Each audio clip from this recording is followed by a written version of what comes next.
What's up, everybody? We're live. We are, and number one, thanks for everybody for sticking around. I had gotten very sick last week, and being that sick definitely led to me having to take a couple days off, which is pretty wild. People who've been with me for a while actually had reached out to me and asked me if I was okay because they've seen me go through some pretty couple surgeries, some treatment that I went through last year, and I usually post like every day still, or at least might miss one day, but I'm always back. And this was a big. I just had the flu. It was just nasty. But just want to say thank you guys for reaching out, offering, seeing if I was okay. Everything's good. We're all back, ready to roll. Still just kind of getting over it today, but I'm feeling great and good enough to bring on Kevin. And for me, I just wanted to bring on Kevin. If there's any situation that's a situation like this, Kevin's my first go-to guy. I want to know what's going on. Kevin's a guy to talk to. I want to see how it's going to work with the intermarket landscape all over the world and look at the macro. Kevin's a guy to talk to. So, Kevin, tell us a little bit about this situation. Let's start this off like we know nothing about this, because there's a lot of people who are just trying to break this down. They have no idea what to even think about it. Yeah, and we'll keep it kind of market related. I'll take the politics out of it and probably won't dive too deep into the details on the military front, Perfect. so I don't get in trouble. But yeah, obviously we did see an escalation that did take place. I would say Saturday night, early Sunday morning, depending on where you are at in the United States. We started seeing this escalation between the U.S., Iran, as well as Israel. And ever since then, we have seen some pretty heavy bombing here. And the markets have been fairly volatile because of that. And obviously, everybody's kind of focusing on the energy markets, and rightfully so. You have the Strait of Hormuz, which is that strait that you have pretty much going into the Persian Gulf. And that is a significant area when you're looking at logistics and oil shipping and just energy shipping in general, especially when you're looking at LNG and oil. That strait comprises of around 20% of overall global oil flows. And I would say about 80% of that is going to the East Asia markets, which is obviously going to impact China and others within the region. What's also very kind of interesting here, so we've seen crude oil kind of move to the upside. We have some other markets kind of gyrating here, obviously the volatility in the equity markets. What's also very interesting that it's not only just the Strait of Hormuz, which kind of is capturing the headlines and everybody's talking about. There's also another strait, the Bab el Mandab. This is the one that actually leads to the Red Sea. If you kind of remember, we had this situation with the Houthis in Yemen, where they were hitting oil tankers and shipping and cargo containers, if you will. And this is also giving the oil markets a little bit more of a premium to the upside because of the risk, as you can see with all those tankers. All of that red is tankers in one way, shape, or form. All of those tankers right now are in a little bit more of a risk of potentially being hit. You have insurance companies that are also looking at their contracts. Some of them are even pulling their war clauses and removing insurance from these takers altogether. And a lot of them now, like Maersk, which is a shipping company, is now going around the Cape of Good Hope, basically going around Africa, which adds additional days to the trip. So how does that actually kind of break down? Because that geopolitical information is very important for the trading and the market situation that we are seeing right now, because you have risk of obviously these tankers being hit. You also have the risk of lack of supply, especially going into the Asia Pacific markets, which could then draw on global supplies just in general. And then you also have a situation where these tankers actually will take a lot longer to get to their final destination by going around the Cape of Good Hope. That could add another 11, even 14 days onto the trip. This is similar to what we saw when it came to the Suez Canal situation. I think that was about, 2 years ago or so, year and a half ago, 2 years ago.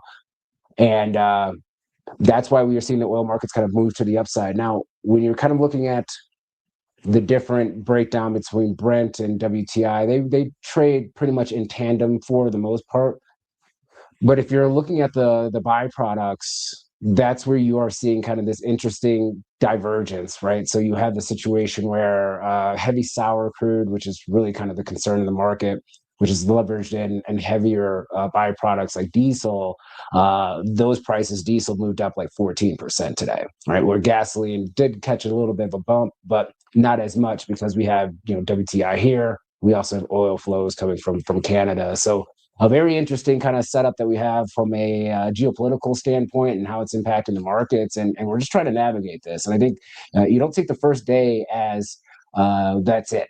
When it comes to the crude oil move. In fact, if you kind of look at what crude oil did between the Russia-Ukraine conflict, it took a couple of months for it to really re-rate higher and break that $100 level. It wasn't an overnight situation, and so I think this is probably going to pan out in the same type of manner unless we do see some form of a resolution in the coming days and weeks. But what do you think about it, Jason? I'd love to get your thoughts as well.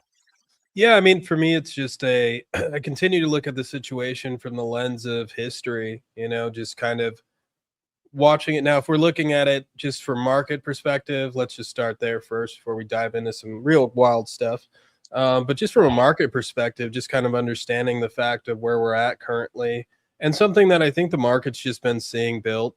That the big thing I want to ask you today is, and we can just kind of speculate on this, dig into this more as you brought a bunch of charts.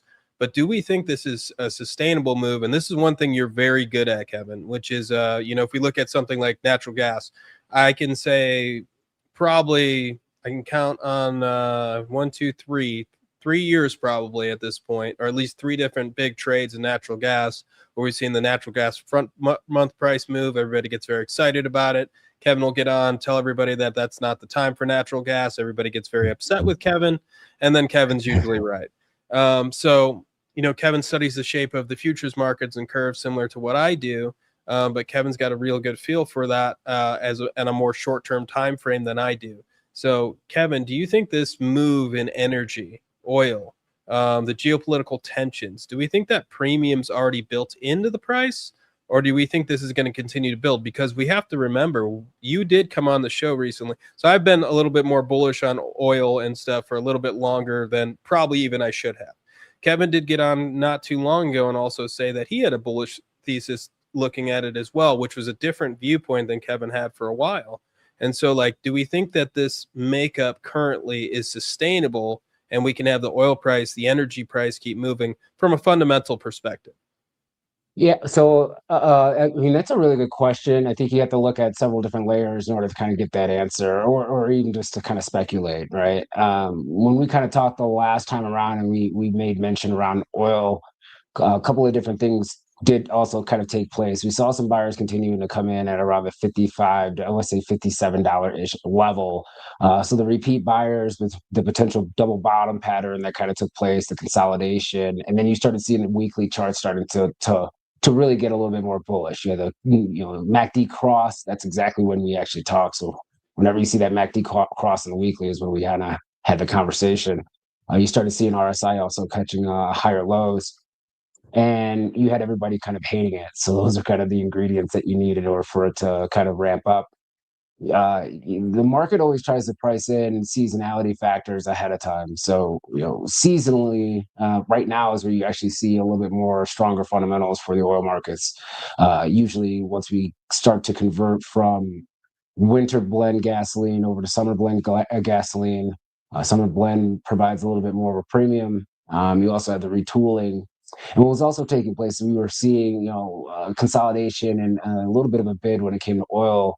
But at the end of the day, utilization rates for refiners were actually relatively high. Actually, throughout the winter time, it was, and the output for gasoline inventories is actually really relatively elevated. But we didn't see prices kind of deteriorate too much because of that, and that also kind of leads you to this situation where the chart looked a little bit more bullish, the fundamentals looked a little bit more bullish. So, if you're kind of looking at it right now, the geopolitical risk is obviously the main catalyst and driver that's taking place right now. And who's to say how long this will last? At the end of the day, we are seeing it escalate even more, but we could have a situation where you have the market also looking elsewhere when it comes to the fundamentals. OPEC did raise their production quota levels, but at the end of the day, it's not going to be enough to really offset any type of disruption from Iran and their exports. Iran, for the most part, produces about 3 to 4 million barrels per day. A significant amount of that was exported over the last 2 weeks or so. They got ahead of the game. But if they do see any type of disruption, 200,000 or 230 or 40,000 barrels a day from OPEC's not going to offset, 2, 3 million barrels worth of supply from Iran. So that sets you up a little bit bullish. And then you have a situation where, China is now going to be, I don't want to say they're going to be starved for oil because they have a significant amount of buildup when it comes to their own SPR or their equivalent of an SPR. But you start cutting off China from Iran flows, and now we also cut off Iran from the Venezuela flows, then they're going to have to be rely a little bit more on Russia and or potentially even buy from us. And so that's kind of a little bit more of a bullish take. And then you have the summer driving season as well. You have potentially, some pseudo stimulus measures that are coming out from tax refunds and instant depreciation on assets for business owners and a lot of, so you can make the thesis that crude could get a little bit more bullish from here. If we kind of take a look at the price action, though, I think there's also something to kind of be said, because what happened today, we moved to the upside, we got to around $75. And Jason, we could pull the chart up, we can kind of highlight this. Crude also then rejected that 200-week moving average. So those that are just watching, I'm a big weekly chart guy. So I like to look at the 20-day, 50-day, and 200-day moving average on daily charts. And then I like to switch them to weeklies, use the same type of time frames, but obviously those are now going to be weekly aggregates. And you can see pretty much over the last year or so, year and a half, give or take, the 200-week moving average to start off about 3 years ago was actually acting as an area of support. We broke that support, and now it has been acting as an area of resistance. And if you look at what the price action was doing, right when we hit that level, we started seeing it fade. So I think this was a kind of a technical fade that took place. Not surprising. We saw the same type of spike to reaction as well the last time around when we hit the nuclear facilities within Iran. We saw the immediate spike, got close to the 200-week moving average, and then we started seeing it fade. So I think technically speaking, we kind of already hit a really key area. What you would like to see for a bull is kind of a consolidation and breakout, but the news flow is not going to allow you to have a consolidation at the moment, right? We have a very high implied volatility. And if we continue to see Qatar getting hit, their LNG exports are now obviously on hold. Saudi Arabia got hit. They're one of their refiners or attempted to get hit. I think there's still a mixed story there, but it seems like something got fairly close, to say the least. If they are going to get hit, then obviously that's going to be a tailwind for the oil market as a whole, regardless of what OPEC Plus tries to bring to the market. So this is a good run. There's probably some more fundamental tailwinds for the crude market over the coming months. You just don't want this situation, if you're a bull, and I hate saying it like this, you don't want this situation to subside too quickly, because then that can have a very big unwinding effect. And a lot of the institutional traders have been going net long on crude for last month and a half, 2 months. And you can see that in the positioning, the commitment of traders report as well. So I would also not be surprised if you also see some institutions actually kind of fading into some of this rally that we saw today. Yeah, I don't think that's a bad way of looking at it either, because remember this one here. I can't remember the exact events. You might remember it, Kevin. That was the nuclear strike. That was the strike on Iran's nuclear. Yes. So we had that huge move that came out of there, which kind of created, which I hate these signals. I've mentioned it a bunch of times when this happened. Signals that come on news drives me crazy. For example, we kind of just got this false, if you look at this and you kind of go all the way back, you see it's a long-term pulse breakdown signal. For me, it has to be over 100 days. Over 100 days, we get a false breakdown, comes back up, gives us that signal to buy. But at the same time, that's a news signal, which usually fades pretty quickly. It did. Very nasty fade that happened all the way down to, until basically the Venezuela situation happened earlier this year. Now we're in another situation, big news event. Could we get back up and over that 200? No, but I'm not writing it off just yet, just because we didn't get to see, we didn't hit really a good 52-week high or some other signal. We didn't really get up and over that 200. So right now I'm kind of, for myself, price action wise, I'm willing to just take a minute, watch this thing, see if this thing can kind of go sideways and then get up and over the 200. So I think that would be a positive for this if that happens. Now, once again, I'm with Kevin on this. That's a big move that just ran right into resistance, got rejected. Usually we see those types of rejections. They're not something to just overlook very quickly. But I do think if you can get this thing to kind of stay more inside of this zone, we get a bunch of inside days, and then see a nice gap up, get open over that 75, 76 level, solid. I think that's probably a great catalyst to say that this thing has legs. Even looking at the MACD you have down here, we're kind of seeing that get up above the zero line, looking really good. So let's just see where that ends up for me. Anything else to add on that, Kevin? And it just kind of depends on the blends that are going to be impacted as well, because not all oil is the same. Right? Correct. People kind of think of it as it being the same, but think of oil similar to like cooking oil. Right? There's all these different type of cooking oils that you have: peanut and vegetable oil, olive oil. Like, would you fry fish in olive oil? You probably wouldn't. It probably would not be the greatest fried fish in olive oil. And would you do other things with other types of oil? So heavy sour is what the concern is right now, which is why diesel is moving in the way that it is. And in diesel inventories is a lot less than, it's towards the lower end of its 5-year band as far as inventory levels than say gasoline. So I think the byproducts are going to be actually the most interesting one. And diesel prices, if you wanted to get a sense as to what inflation is going to do, diesel prices out of all of the energy products, diesel prices actually has the best correlation that I've seen on month-over-month change compared to what we usually see for CPI or even PPI. So it's a nice forward-looking indicator and something to keep on your radar. If diesel prices actually stay to the upside, though, I'll go and actually kind of go into the equity side patch of this real quick, though. Look at the rail companies. I mean, UNP's been doing a pretty decent job, CSX as well. They also charge something called a fuel surcharge to their customers, and they actually put a markup on their diesel prices because that was basically is being used to be able to hedge risk like this. But it can be actually a tailwind as they increase that surcharge pretty much immediately. That's going to be a tailwind on top line revenue for a lot of these rail companies. So be mindful of that and keep your eye out on that if you're just looking at it from an equity standpoint. There's a good question. Alan says, I think the question is, are Canadian heavy oil producers hedged right now? So I would assume, yeah. All of the producers, those that own pipelines, they hedge all the time. What's interesting about this from a Canadian standpoint, going back to the markets, is where can we backfill some of that draw on the heavy sour or the heavy crude?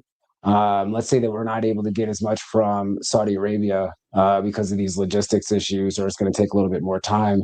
We could also depend on the Canadians to send more down stream through pipeline as well. They're already one of our biggest partners when it comes to the energy trade, just in general. That could be another way to offset. You could also look at maybe Venezuela providing a little bit of a bump, but it won't be much though. We're getting about between 280,000 barrels per day to around 330,000 barrels per day from Venezuela. Could we ramp that up just a tad bit? They probably could. It wouldn't be massive though. And when I say it wouldn't be massive, you're talking about maybe another 30 to 40,000 barrels. If we really try to dedicate to that, that could be also another option in order for us to get some of that heavier fuel if we need to. There's a report that the Trump administration is going to come out tomorrow, and the energy secretary is going to announce some measures in order to counteract some of the pressure that they are seeing in the energy markets as of right now. No one knows what that is. That could also put a downward move into the energy markets. I don't know what the announcement is. Everybody can speculate. I think the speculation right now is either, which I highly doubt, but the speculation is that we could see maybe some stimulus measures for consumers. I don't know. It seems way too early for that type of measure. Could we see an SPR release or regimen over the next couple of months? Could they announce that? That could be the case. Could we see a temporary reduction in certain taxes or restrictions on refiners and domestic producers? That could also be the case too. So those are kind of the three things in the running. But that is supposed to be announced tomorrow because no one knows what that is, which I think is another reason why we're kind of seeing a little bit of downward pressure on crude right now. Yeah, I agree. I mean, and I want to bring up, sorry, not Kevin, Andy's point. So Andy's point here, which just want to add to, yeah, I agree. You know, we're all long. Like for myself, I'm long oil. I'm long heating oil. I'm long a lot of the energy sector. But I also want to just preface that with saying this is sometimes news events in the energy markets are pretty frothy. And but to me, it's not we've kind of seen these signals already building, right? And that's something that to me is kind of the only bullish catalyst on this is that this has already been heading that direction. Sometimes when you get something basing out and then you see a big move happen for a day, that can be a really bad one. But this one just kind of basing out that direction and then breaking out, a very decisive breakout. I think that's something that could make this go as a good catalyst to continue to move. To continue to move. Sorry, still getting over that. Um, and then also this time is different, and I hate when I hate when Oh, people say that. Is this time different? But this time is a little bit different. No, this is kind of more on the bearish side. mm-hmm. Let's hear it. Every time that we see these type of events taking place, we've seen really sharp reactions to oil, right? Iraq War, Afghanistan, we've seen rips to the upside. Russia-Ukraine conflict, we've seen obviously a massive move to the upside here. But and sometimes we try to compare, okay, well, the last time that we had an event like this, crude oil traded at this particular level. So now we're seeing something that's a little bit more similar. We should see crude oil move in the same type of manner. But the US oil production is different. I mean, we're the biggest producer, if you believe the EIA numbers, we're the biggest producers in the world right now, net. We weren't that same we weren't the same way back in 2001, 2002, 2003. We weren't the same way even 5 years ago when it came to the Russia-Ukraine conflict. But now we have a little bit more leverage in house in order for us to kind of command prices or also kind of have an influence on prices. So I always get when I hear people kind of talking about like it's going to go to $125, or I'm not even kidding you. Somebody said the other day, I'm not going to say who it was, that they could see potentially $300 a barrel oil, which is absolutely crazy. I just feel like we have to dampen down our expectations just a tad bit, just to understand that we also are now a major player within that mix. This isn't the 80s, right? This isn't the late 70s, 80s. This isn't the 90s, early 90s when it comes to Desert Storm. This isn't 2001, 2002, 2003, Afghanistan, Iraq. We are actually a player here. We actually can command some of the supply in this market. So I think that's one of the things that makes it a little bit more of a dampener when we have these events moving forward because of that production level. So I'm not trying to be a bear when it comes to it. I just want to also say be measured, because 20 years ago we weren't really producing what we were nowhere near what we were producing as far as the relative amount of production on a global scale compared to others. Now we are, and I think that the market's kind of sussing that out as well. I like the bear case. And that's also like very important generally is like when you'll hear Kevin and I both talk, we both do this, which is like I'll have a conversation. Somebody the other day was like, man, you're so bearish on energy. And I was like, I'm long energy. What are you talking about? You know, but it's also like you want to talk yourself, be able to talk both sides of the equation, whether you are bullish or bearish, like you need to be able to talk both sides of it. So you're not just stuck in an echo chamber of I'm always right. This is going the right direction. See how smart I am. Markets aren't like that. They're very dynamic, and there's a lot of things that can happen. The thing that we do very well is always kind of bring you what's going on. I'll tell you how I'm positioned, but I can also mainly tell you the catalyst that could go against my positions. That's an important way to think about markets. So I love that Kevin brought out there. So looking at the VIX, I'm this. sorry. I can bring Yeah, go one ahead. more thing up Go because ahead. it's all relative to energy, and I feel like once we kind of move away from it, I'm gonna forget. Okay, let's do it. Uh, but Trip Davidson talked about diesel demand up. Wouldn't that be positive? Demand for soybean oil as a biofuel. We don't have a soybean oil chart. I don't know if you want to bring one up. But soybean oil is ripping, and that's because of the E15 um, potential mandate. We actually haven't seen it officially. It's been announced, but we actually haven't had it officially kind of being codified. But you are seeing already the market kind of getting ahead of having E15 available year round and expanding access to that. And that'll actually draw on soybean supplies.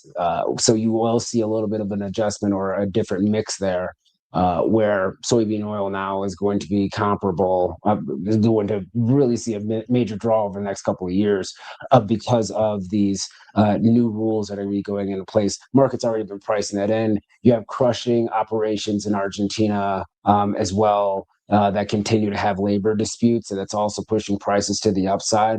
And this actually gives you a little bit more of a bullish catalyst for the soybean trade, even though we're going to have greater than expected, we'll say greater than expected, what we expected back in October and November, acreage planted for soybeans, and our inventory levels are relatively elevated. So obviously we've been focusing on the China market for soybeans, but now we're actually going to be able to draw on some of those inventories in the crush operations in order to turn out, soybean oil and other vegetable oils, if you will, for that E15 demand that's out there. So I would say that I don't think that's a direct, bullish take on diesel itself because it's a biodiesel. But I think that does give you or leads you a little bit more of a structural demand force on the bean front for 2026.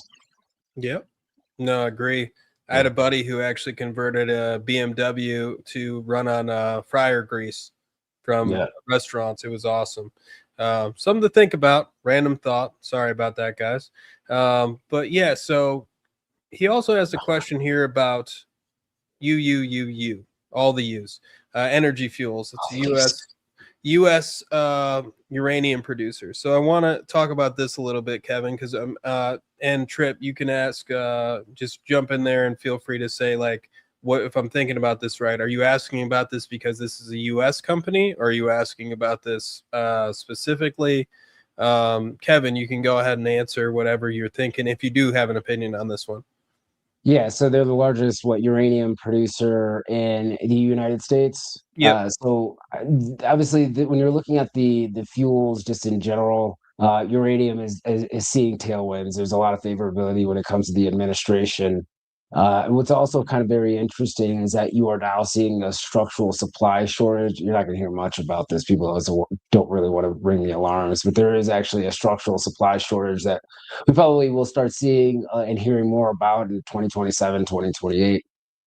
So companies like Cameco or CCJ, quadruple U energy fuels can be beneficiaries of that.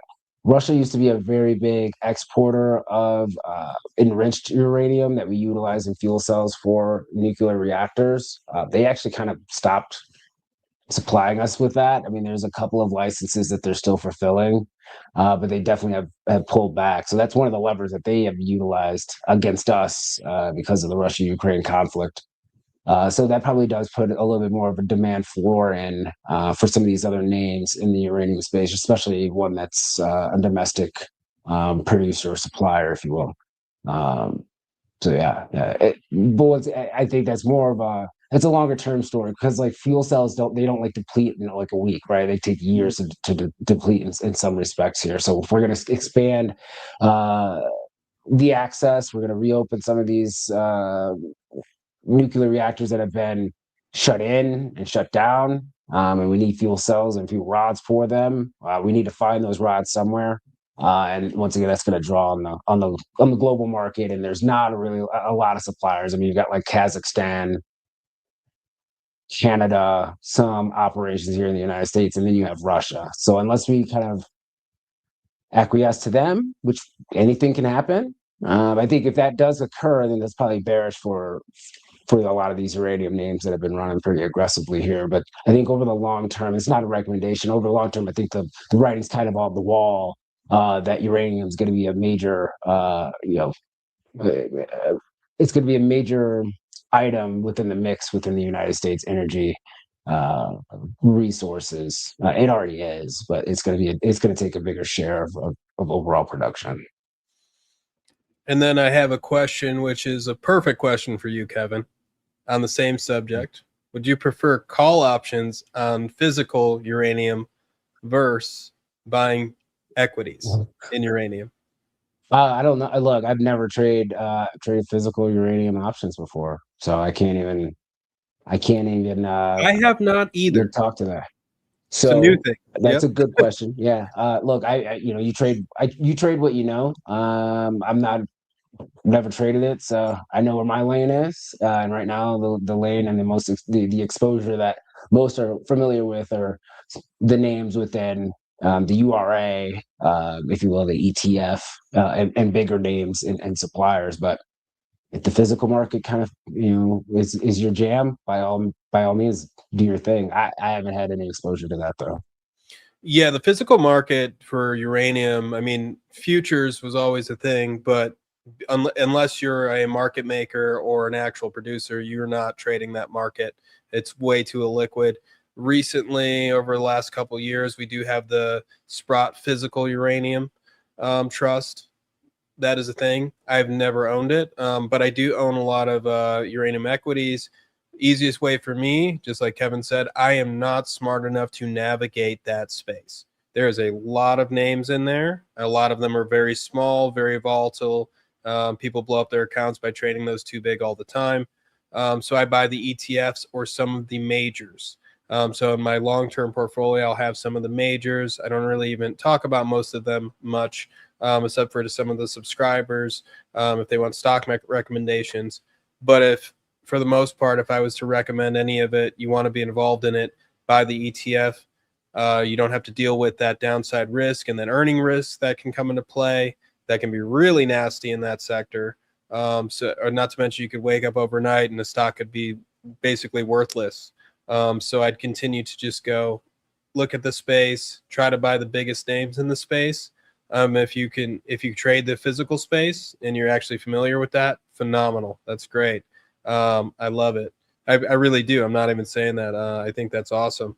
I think more people should be trading the physical commodities. Why I laughed when I brought this question up is because Kevin's always one to say, if gun to Kevin's head, he was always says Trade I physical. trade the physical Trade, commodity yeah. over the equity. Yeah, this one I can't speak to. I ain't even gonna try to even talk to it. Yeah, but good on you, Builder 1995. Good luck with those trades. Oh yeah. So getting to the VIX, now we'll get into the equity side a little bit. So the VIX, looking at this, looking at the VIX futures spread currently, something's going on here. Something looks like it's happening. What are you thinking, Kevin?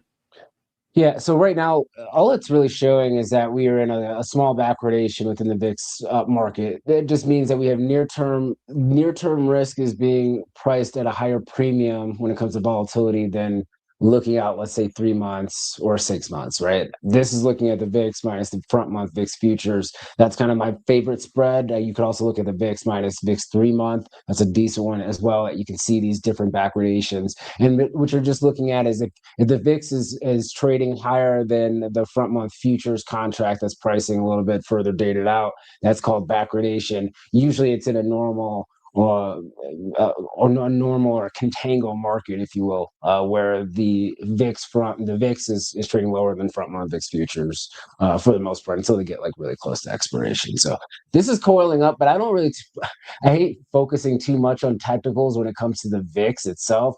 I Yeah. don't focus on technicals when it comes to the spread. Now, if you look at the VIX, there are some things that you can make a case. Okay, well, there was a technical trend there, and actually, if you look at like the MACD, if you put a MACD on a weekly chart, it actually is a really decent indicator for volatility. But this is just kind of giving you a sense that yes, we had over a 1% drawdown overnight. We were able to come back and sit flat, which is great.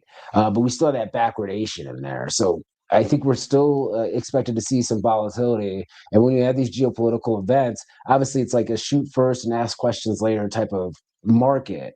But if you look at kind of the internals of what actually outperformed here today, it's actually very telling. And then I'm actually surprised that it was actually this quick for this reaction to take place. Usually it takes several days in order for the market to kind of take everything in, readjust, and then kind of rationalize, okay, why do I need to sell out of Nvidia because of geopolitical risk over in Iran?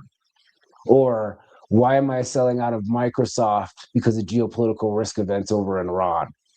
Or, and there's a bunch of different other industries and things of that nature too. So, and I think the market saw that today. They were like, well, and then Nvidia hit the 200-day moving average as well. So you saw some buyers stepping in. But I think you see a lot of irrational things happening when these events take place. But actually, if you kind of look a week later from a lot of these geopolitical events, especially military action, the market actually ends up being higher. Uh, there's this concern that okay, well, inflation is going to move to the upside because of the energy markets and gasoline's ripping higher, and yes, that's going to be the case. We had ISM manufacturing PMI data that came out today, and the prices component absolutely ripped higher, and that's even before this event. So, is there concerns there? There is, but what is the Fed also concerned with? Liquidity. And that's their number one concern. They talk about labor market stability, right? Job growth, and they talk about taming inflation, but they care about liquidity. And so, in an uncertain environment, especially with geopolitical risk, liquidity is going to be key. And I would not be surprised if we actually hear a couple of members to kind of bring that up over the next couple of weeks. And that actually could be a favorable tailwind for this market. Not so much that they will cut rates because of the event, but the fact that it kind of adds to the perceived Fed put in this market, knowing that we still would have higher inflation. They would rather deal with inflation over the long term than deal with a short-term liquidity crisis any day of the week. I think you would, and I would be doing the same thing as well. It would suck. It wouldn't be ideal, but it would be something to notice here. So I think that's also something to be mindful of. And we saw a little bit of a rotation, getting a little bit more risk on. It might be a one-day trade. It might be something a little bit greater. VIX also hit 20, basically hit 26 overnight, got close. And the VIX hits 26. It's a 2 standard deviation move from the 1 year range that we usually see for volatility.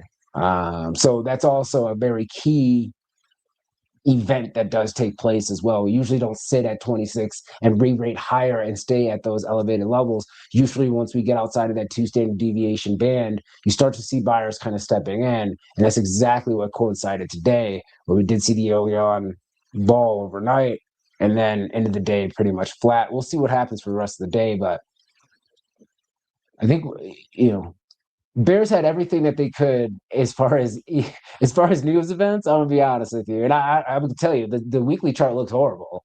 It doesn't look great. I mean, we're consolidating for 4 months right now. We broke below the 100-day moving average. It didn't look great. And Bears had all of the news that they could. You had private credit concerns. I mean, if you look at some of those stocks last week, they were selling off by 5 or 6% day by day.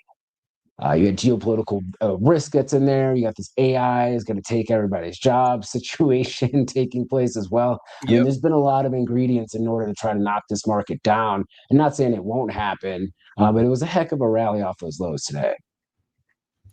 Yeah, I think that's something to always pay attention to, is when you have everything like that's the thing that's really good contrarian trading. I that was probably earlier this year. I talked about Venezuela, the situation that happened there, and the fact that the oil price continued to move up, and that was a reason to say, hey, maybe we bottomed out here. It's the same thing when you look at the market. You have everything on one side of the boat, and everything to say, like, if it's a time to go lower, it's going to happen here right now. And then if it doesn't, that's telling us something. So I think, here what Kevin's bringing up is a really interesting point. Also, the point of the 2 standard deviations on the VIX, that's a hell of a thought for short-term traders.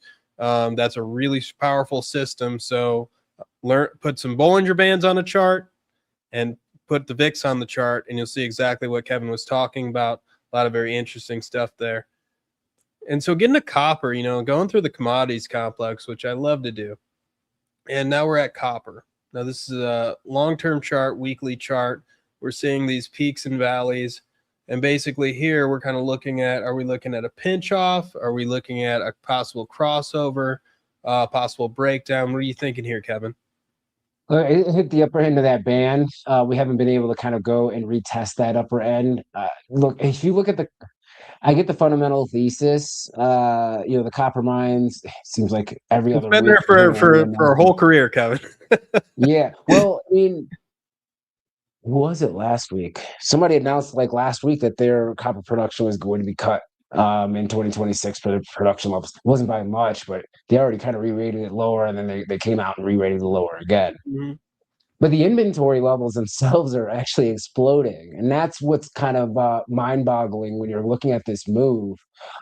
Inventory levels for COMEX, if you pull those up on your own, they are moving aggressively higher.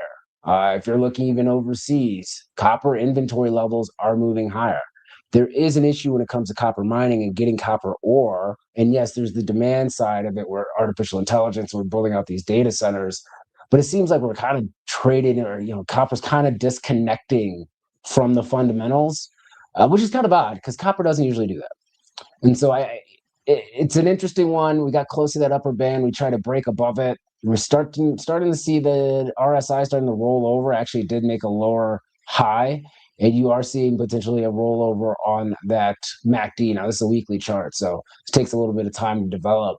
I wouldn't be surprised that we actually do see this pullback, and this consolidation's been great. We haven't seen anything that just really kind of signals, man, copper should be a lot higher from here because we just don't have it. I mean, I would understand if we did not have any inventory in any of the major exchanges, but we do. There's supply that is there, at least near term supply. So this looks like it kind of wants to roll over here, technically speaking, but it just hasn't done so yet. And we'll see what actually kind of takes place here over the next couple of weeks. What do you think?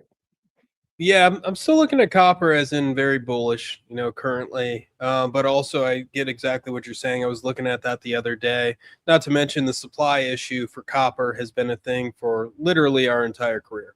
Since day one of starting trading, I have heard that there's a huge supply issue with copper, and copper can't go anywhere but up. And then I think it went down for about 10 years after that. Now, Yeah. once again, the environment's always important. So, you're never going to have the macro environment look the way you think it does if the macro isn't adding up to what the micro is saying. So, for example, we could have had some supply issues. These could have been pushed up by producers a bit more to look a little bit worse than they were. But let's say we had some supply issues. With a strong dollar environment, money going to other things, money going out of commodities, it would have been very hard to catch a bid in that market. Today, we're kind of looking at a different environment, but I do think here's the catalyst. If what Kevin's looking at, if we're going to see that actually happen, we'd probably see a stronger dollar. We'd probably see bonds maybe catch a bigger rally or continue to rally. They're not really rallying. Everybody keeps talking about it. It's been like 5 days. But bonds would probably continue to rally and make a very strong run, new 52-week highs and so on.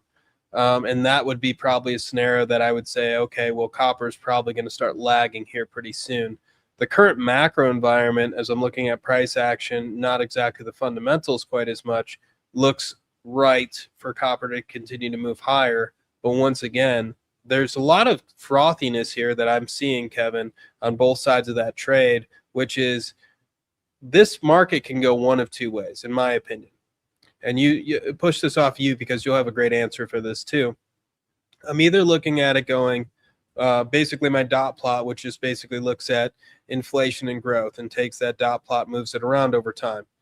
Looking at that dot plot currently, we're between a point where we could get into disinflation or stagflation. I don't really see anything else going forward.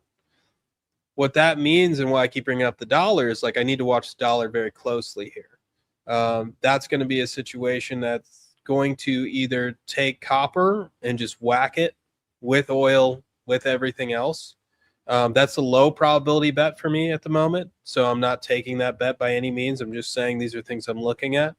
The other part of that bet is stagflation. That would mean that copper, all the commodities would probably continue to rally. We'd get into a scenario where maybe energy materials that are doing well today continue to be the only things doing well. And then we kind of see these commodities kind of follow with it. And because we're between those two things, I have to have a little bit of a split mind, even though I'm long copper, even though I'm long copper miners. I have to have a split mind here a little bit. So, Kevin, what are you thinking is a catalyst here that people could watch out for to see if like something's going to come and whack gold miners, whack energy stocks, everything? Do you think it's a macro catalyst, fundamental catalyst? Oh no, man. I think let's say for this cycle, everything's trading on its own. Mm-hmm. I honestly believe that. I think everything is trading on its own cattle. I can give you a reason why we were seeing when I bring the chart up, it doesn't mean that like it's a bearish chart. It just means that maybe going back and retesting the channel lows may be intact. And Mm-hmm. even if we did that, it's still a higher low scenario. I mean, like the primary trend on the 3-year time frame for copper is up and to the right. Mm-hmm. We're just stalling out for right now. Uh, what I what I think also we have to be mindful of, okay, we have to take the geopolitical situation in seriously, at least for now. And if we're going to do that, Europe just saw a 45% increase in their natural gas prices in a day. Yes. The 1-year inflationary swaps for the Eurozone had its fastest and quickest move to the upside, a rate of change of adjustment to the upside that it's ever seen in history today. Let's say that actually does kind of stick. Not all of it, but let's say some of it. That is going to be a slowing type of situation when it comes to the Eurozone because they're already at a kind of an inflection point right now. So then you say, okay, well, maybe they're going to have some inflationary pressures. They probably won't cut. Is that going to be stimulative for them? Maybe, maybe not. Do they see a slowing? Maybe, maybe not. Eurozone's a big player when it comes to copper, right? Especially when you're looking at automotives. And then when I say the Eurozone in that particular context, I know, let me be correct here, that also includes the UK. Uh, all right. And then you have China, which once again, they have all the smelting capacity that you would ever want to have if you're a country right now.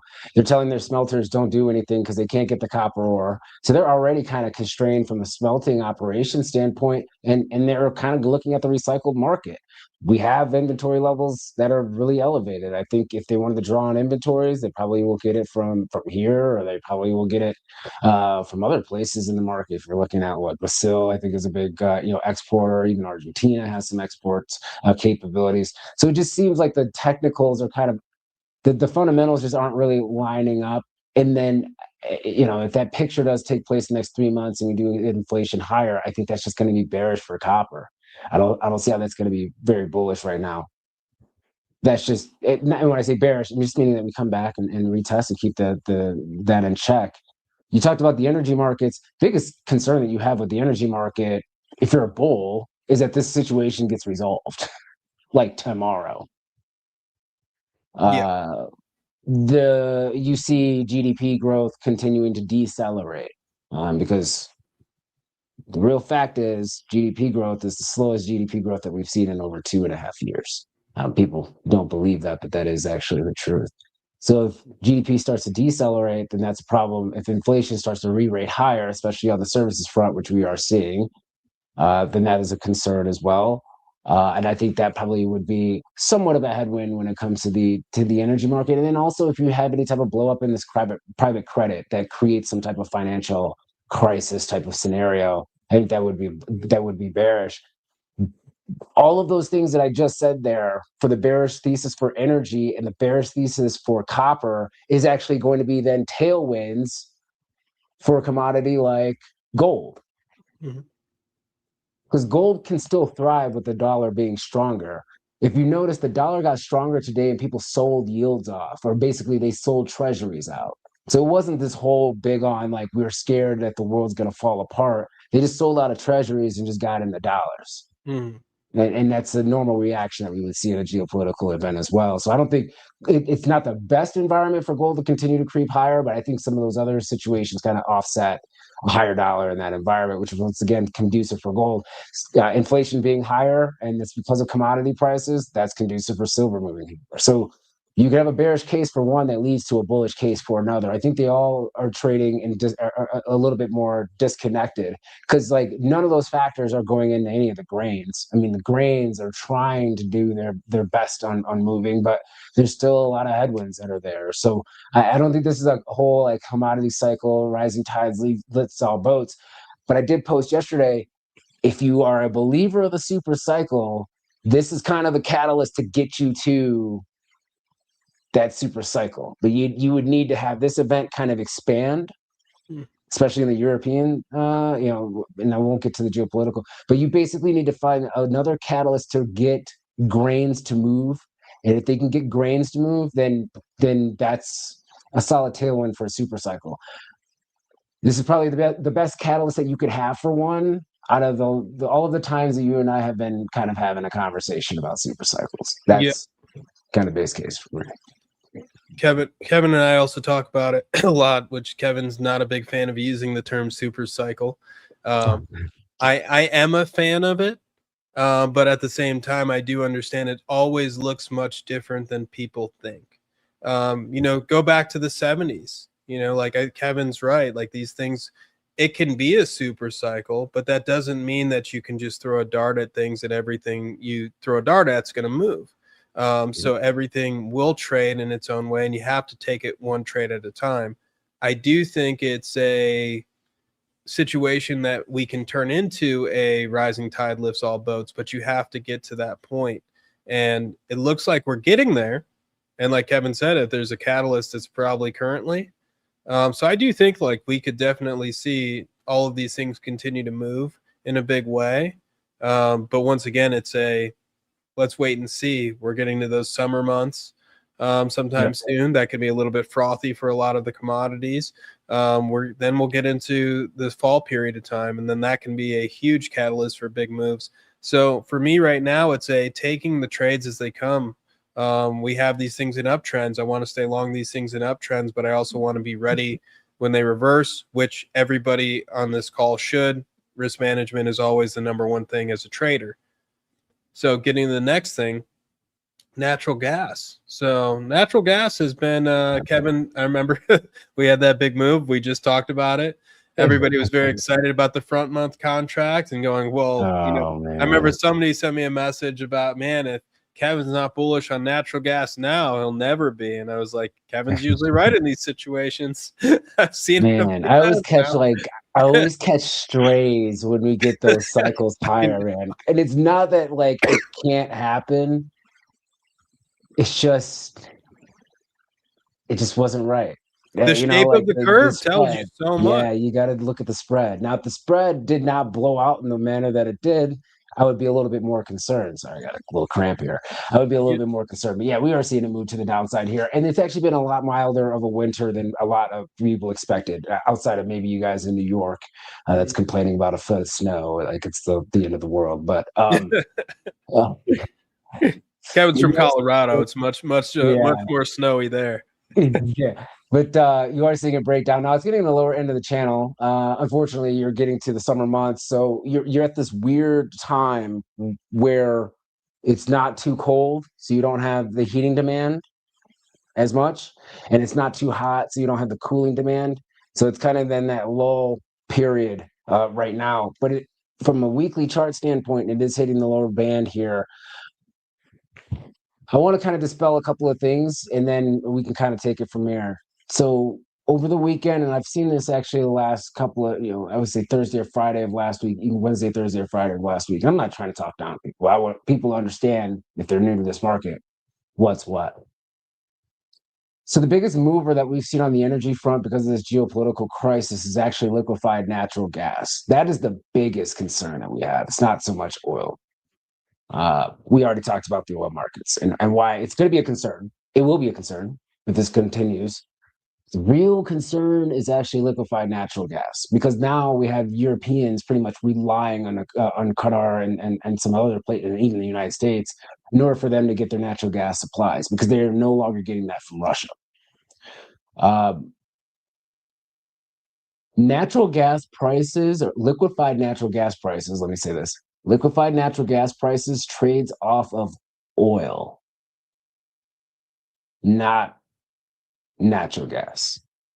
Long term, as we expand our export capacity, which will happen over the next 3 years, you're going to see this massive ramp up when it comes to export capabilities. You're actually seeing it right now. Venture Global just reported this morning, record year, soft when it came to the revenue. They did see an impact when it came to that winter storm guidance. I think they like 3x the profitability guide for fiscal year moving forward, which is crazy for an LNG player. Cheniere Energy also had really great earnings about a week ago. So, but all of those guys, those benchmarks are really priced off of oil around the world, not really priced off of natural gas. Until we can actually get the export capacity to really ramp up, that's when you're going to see a closer correlation to LNG and natural gas prices rather than LNG and oil prices. Okay. As we start seeing Henry Hub, and here's your long-term thesis of, can natural gas continue to rise over time? It will eventually. And here's the thesis on why. As export capacity starts to ramp up, that means we can export more of our natural gas. Our prices will then meet with the Dutch natural gas prices, which is obviously what's pricing in the LNG, some of that LNG impact. So that should actually lead Henry Hub up over time and then push European prices closer to an equilibrium. But if somebody says LNG, don't immediately say, okay, well, that's going to be bullish for Natty, because natural gas moved all of what, 4% today, if that. It's only up 1% right now. A 1% move on natural gas is nothing. That's 3 cents, right? Mm-hmm. Like a massive move in Natty would be 17. Anything that would be over like a 14% move or higher. So I think there was a narrative of, hey, LNG is getting impacted. Qatar is not going to send LNG out right now. They can't produce anything. The LNG tankers themselves are maybe becoming targets within the Strait of Hormuz or in the Red Sea, for that matter. And that doesn't mean that it's going to be natural gas that's going to be the direct beneficiary of that. You'll see some residual of it. That's where like some of these equity plays are probably a better direct play on LNG if you are a U.S. investor, rather than the natural gas front. So, look, it's going to be a little bit more of a bearish picture going into the summer months. We've seen this type of situation before when it comes to Natty. Technically speaking, though, you would expect maybe a little bit of a bounce here. Let's see if we get a last gas of a winter storm over the next couple of weeks to try to push heating demand higher. No, I agree. I think it's going to be very interesting. And once again, Kevin's been nailing the natural gas moves. I would just pay attention to it because it's been right a lot, Kevin. You've been right a lot on these. So we'll see where we end up here. I mean, technically speaking, you'd say, hey, man, it could be a bouncer, but I don't know. It's tough. When you have a technical setup that looks bullish, let's say this. If you have a technical setup that says, hey, maybe a retracement bounce could be in order, but you have then the seasonal effects of potentially bearish activity, it makes it really hard for a tactical trade in that type of environment, And that's where you kind of get the hesitancy, well, at least for me, when you're kind of looking at the chart compared to what the fundamentals are doing right now, just because of that fact. So we'll get to wheat after that. We'll probably end on wheat. I want to answer this question. Jason, is the market sending mixed signals on inflation and deflation, transport staples, etc.? So I don't look into so when I first started all of the regime models, I was obsessive about each sector, each currency, everything. It had to be like perfect. And really that made me miss a lot of trades. A great example, 2022 would have been if my signals were still like, okay, the only way you get deflation is when the yen is actually getting hit. Or when the yen is actually strong. So therefore I can't short the yen. one of the trades that worked really well that year was me shorting the yen in 2022. Also, same thing, we were looking at so that was supposedly moving into a very deflationary style environment just in the short term after that big blow off top that happened in 2022 in the commodities. And really, the trade was still shorting the yen. So once again, don't try to get too bogged down in everything being perfect. Even last year, everybody was talking about utilities for a little while. Utilities had a big rally, so that meant, bonds were going to rally with it. And, it was a risk off thing. And we're going to have this big risk off market for a while. But really, everything else was telling you the story. Mainly the thing I do, and I think everybody should do, is take the weight of the evidence. If I'm seeing, let's say KRE actually gets back on its legs and keeps moving higher here. Let's say energy is moving, which it is. Let's say the gold miners look great. Copper miners look great. International stocks are holding up really well. I'm going to take that as more confirming evidence than looking at something like a risk-off ratio like discretionary to staples, or just looking at consumer staples and saying, oh my gosh, they're rallying. This must be a risk-off environment. So that's just a way I look at it. And you can see by the positioning and the portfolios on Against Odds research, you'll see how I'm positioned, and that I haven't taken that into account at all. I know people have asked about it. Maybe I'll write a paper on that this week just so I can kind of quell those nerves, because I know a lot of people have been asking about that one. Do you have any thoughts on that, Kevin? I would agree. I mean, everybody has kind of their own flavor on how they kind of assess where the market is at, now, from a macro standpoint as well as relative strength. I think you guys do a phenomenal job. Like, obviously you, Jason, but also all you guys at All Star as well. I mean, if I'm not scrolling through X on a day and I don't see about 3 or 4 different ratio charts coming from that team over there, Yeah. good ones where I'm like, oh man, that's actually an odd combination, but there's something there. You guys do a good job.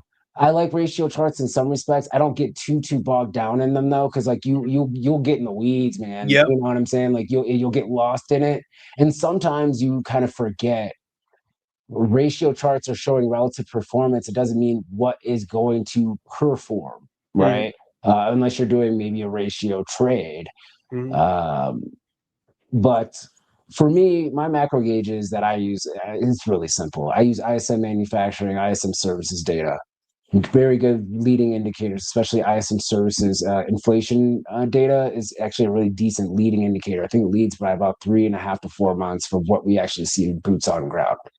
Services inflation on that metric has been moving up fairly aggressively over the last 6 months or so. We are now starting to see it being reflected in the inflationary print. So that's my first guide. I like looking at the Atlanta Fed GDP now forecast and getting those GDP numbers out there. I think that's also a pretty decent gauge. And then I just see what performs on my watch list every day. I mean, I look at the sectors all the time. You see sectors that start having 3-day, 4-day rallies. Start looking at them and see what's kind of going on. We've been in this risk off regime, broadening out regime all year. But today it kind of changed and shifted back to more tech centric, right? Cash flow positive companies. If you're looking at I would not say deflation's in the cards right now. I think that would be like the last. That's like if you had the spectrum from here to It's the here, lowest it's like probability one way, right now. Yeah. yeah.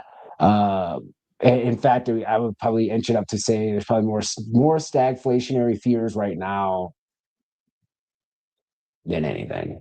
But I'm not sure if the market's going to price that one in. So it kind of just depends. Right now, you're seeing it broadening out. I think there's still a lot of opportunities out there for alpha if you are a stock picker in this market rather than an index trader. And being an index trader these last month and a half or so, it's horrible. I don't even care if you're a call buyer, if you're a put buyer, if you're a spread trader, if you are somebody that sells premium. Selling premium in this environment that we've seen over the last week is nerve wracking. Trust Oh me. yeah. Going long premium is nerve wracking. Trust me, I'm all over the board.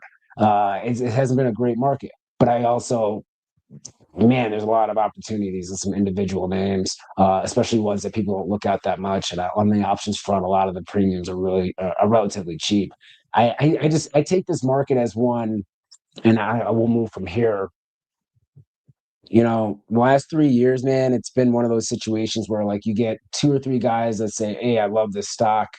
and then it becomes like some cult around the stock. Like the stock can't do any wrong. You get married to these stocks, and then everybody starts to regurgitate the same thesis around a specific stock, and then it creates this kind of like domino effect, right? Where the stocks kind of push higher and you have these outstretched valuations.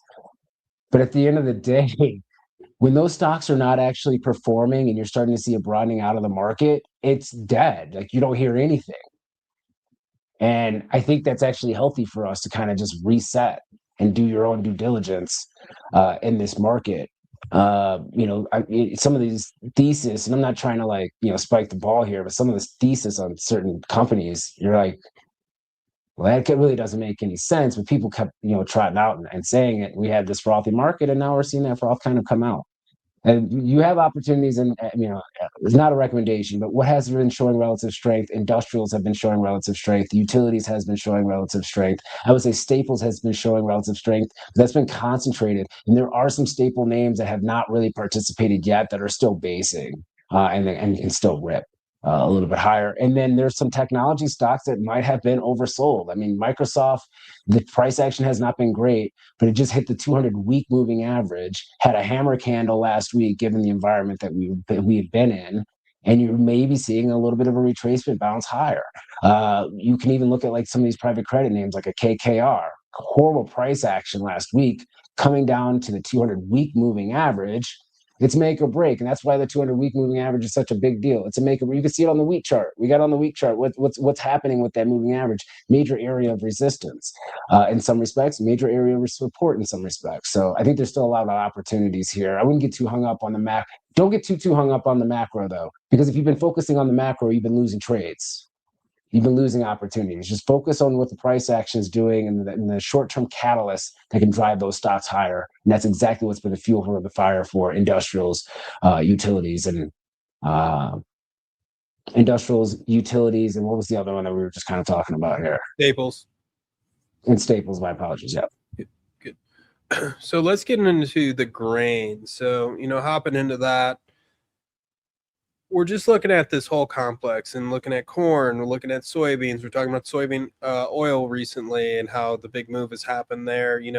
I'm currently long a lot of these, but that's part of the reason why I want to talk to Kevin. What are you seeing out here for the grain markets? And once again, I'm not passing this all to you, Kevin. So if you want to pass it back, but people know my opinion. They hear from me all the time.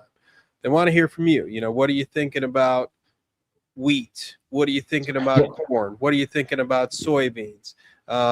Something you and I got to talk a lot about a couple years ago. Basically, the best fundamental setup we've ever seen, probably some of the time. But once again, the price action never panned out, so we were never really, really bullish it. Now I'm finally kind of bullish these things, and I'm wondering what you're seeing out there, Kevin. Yeah, let me. I'm gonna give a shout out to Andy. Mm-hmm. It had to be a couple months. It had to be about a month ago or so. He saw the same thing. I'm not sure if it was. He saw this. I follow him, right? And I liked his chart. I might have even commented on it. He was actually right. Not saying that that's a surprise, but he saw the same thing that this chart is kind of symbolizing right now. Mm-hmm. What's happening in wheat? And Jason, let me tell you, absolutely nothing. Bearish fundamentals. This is one of those situations where it's so bad, got so oversold. There's so much supply that's in the market right now. Weather has been, for the most part, favorable. You had a little bit of a freeze situation that did occur in the south, kind of that belt by Kentucky, that had a little bit of an impact when it came to wheat, but not enough to really kind of rock this market.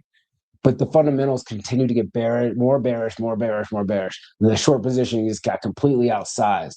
And then you see the weekly chart make a higher low, and then it was like, okay, it's going to base out here. And then you see this kind of resistance level at the top, and then you saw the breakout. You're starting to see the bull cross that 12 the 20-week moving average crossing above the 50-week moving average. That's a big cross signal. You got the MACD now in a bullish formation, 12 EMA above the 26, above the zero line. Haven't seen that actually happen in a very long time. So I think this is a short squeeze that's taking place. I think it's new longs getting in to this market. I think the bearish fundamentals, the market just couldn't take it anymore and say, you know what, if I'm picking up something, I'm picking up some exposure here, and you're starting to see it rip higher. There is maybe some optimism that China ramps up their wheat imports of U.S. wheat, which would be kind of unique. And then we have Mexico, which is a major importer of U.S. wheat. They continue to kind of outperform. So you may be seeing a little bit of stronger export demand there. But I think this is one of those situations that it's so bad that it ended up being good.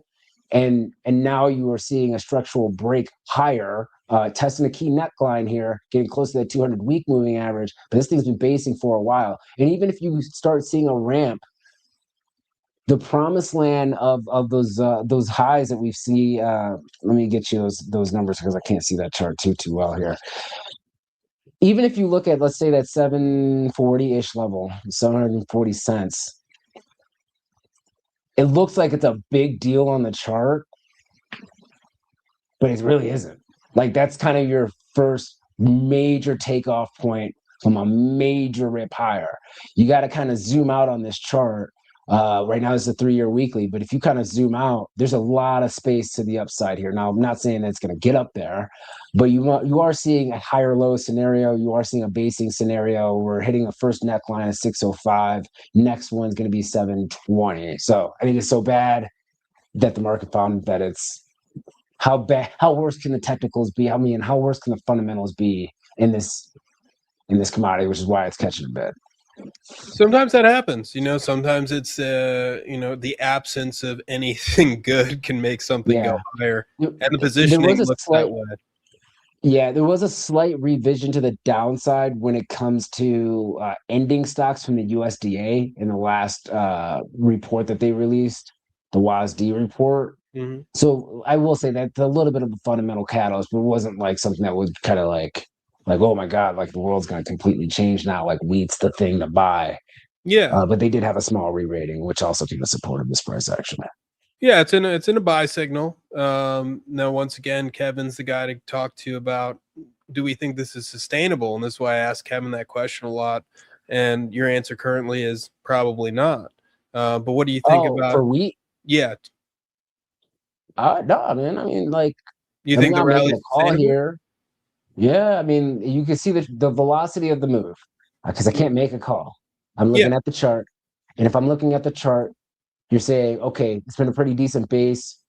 We have not made a higher low in 3 years. This is the first one in 3 years that people could actually get optimistic about. I think you go up, you test that 200-week moving average, then I think that's going to be your battle. And even if you touch the 200-week moving average, you come back, and let's say you come back, retest around 640, and then try to move higher again, I think that's okay.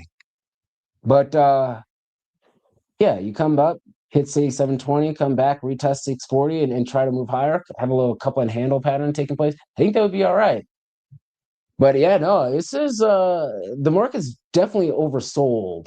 The fundamentals don't look that great, but the chart looks decent.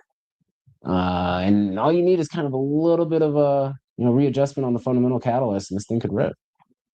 Okay. This is the best chart. It's the best commodity chart that you got out of all of them. If you're going to weigh the options between technicals and the fundamental landscape, maybe outside of maybe a scalp trade on Natty right now, if you're looking at true value, risk, reward on where prices have been and where it is right now, it seems like wheat's kind of got the best technical setup out of all of them.